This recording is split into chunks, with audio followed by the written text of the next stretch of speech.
I work in the Inuit Bachelor of Education program, which is a partnership between Memorial University and the Nunatsiavut Government here in Labrador. It's to train Nunatsiavut beneficiaries who want to become teachers. It's a 4-year program. We're in the last year of it. And as well as the teacher education degree being offered, Nunatsiavut Government is also offering a parallel language program. So the students are also learning Inuktitut through the Labrador Inuktitut training program that was developed by Nunatsiavut as part of their language rejuvenation. Nunatsiavut runs the language program and Memorial University runs the teacher education program, but all of the courses, including the language, are scheduled together, so it's seamless in terms of students' day and the classroom work and so on. Because of the way that Nunatsiavut Government and Memorial University, the Faculty of Education at Memorial, work together to develop the program. So it is the primary elementary Bachelor of Education with all those required courses through Memorial University. But in terms of how it's delivered and where it's delivered, so here in Labrador, so that students didn't have to go very far from home down to the main campus on the island of Newfoundland. Nunatsiavut very much supported that idea that students would be closer to home, that the courses and the semesters run consecutively, so that the program is a bit shorter in terms of the amount of time students have to spend here overall, the number of courses they take at a time, and the supports that are in place and so on. So I think that that's an example of excellence, but also that these teachers are being trained with a focus on Nunatsiavut's own education system. Nunatsiavut has not yet taken over its own education system, but as part of their land claim settlement 10 years ago, they have the right to do that. And so they will now have a cohort of teachers who are trained. And Nunatsiavut's also worked with Memorial in terms of infusing Inuit content into all of the education courses. So none of the instructors are Inuit in the education courses, but Nunatsiavut education staff have worked with us to find ways to infuse the culture as much as possible. I think that phrase covers a lot of ground, a lot of understanding, and I think it has different parts to it. So in terms of Indigenous communities and governments, I think that Indigenous education is very much about self-determination, Indigenous communities deciding what it is their children and youth need to know, how they want their education system to run, using resources and curriculum that very much reflect their knowledge, their place.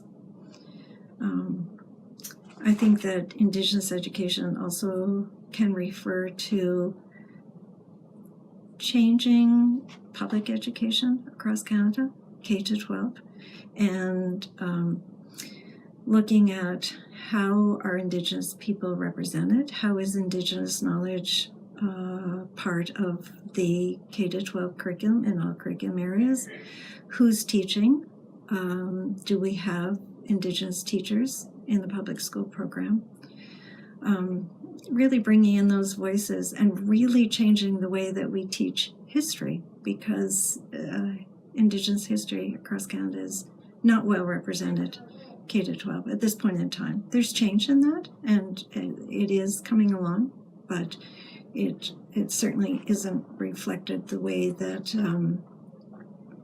European or North American, particularly Canadian history, Canadian as in since colonization, Indigenous history is not represented the way that is.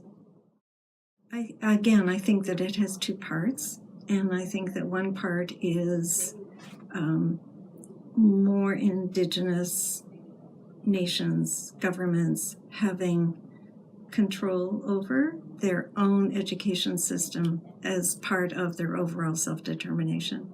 And I think that where we need to be in that 10 years from now is much more of that happening. And that has to do with settling land claims. It has to do with capacity building in terms of Indigenous nations being able to rewrite, redesign, modify curriculum in whatever way they believe is appropriate for their people.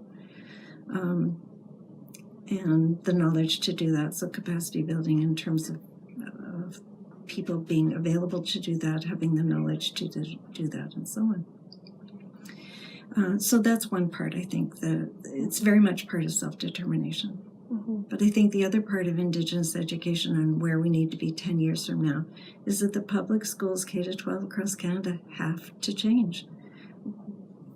Ultimately, we need grade 12 students or graduating with a knowledge of Indigenous peoples across Canada, more specific to their particular location, wherever they are, Indigenous history in terms of colonization, how this land was settled by Europeans, the impact that that's had, continues to have,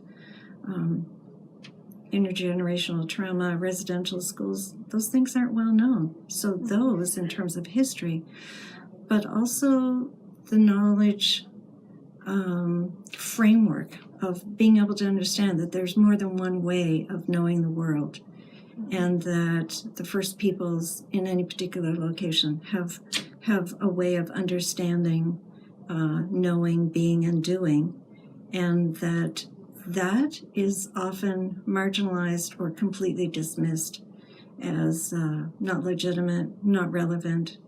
So when we talk about where Indigenous education needs to be 10 years from now in K-12 schools, there's a lot that needs to change in terms of knowledge of the history, knowledge of the people, and breaking open the way that we understand the world and make sense of it.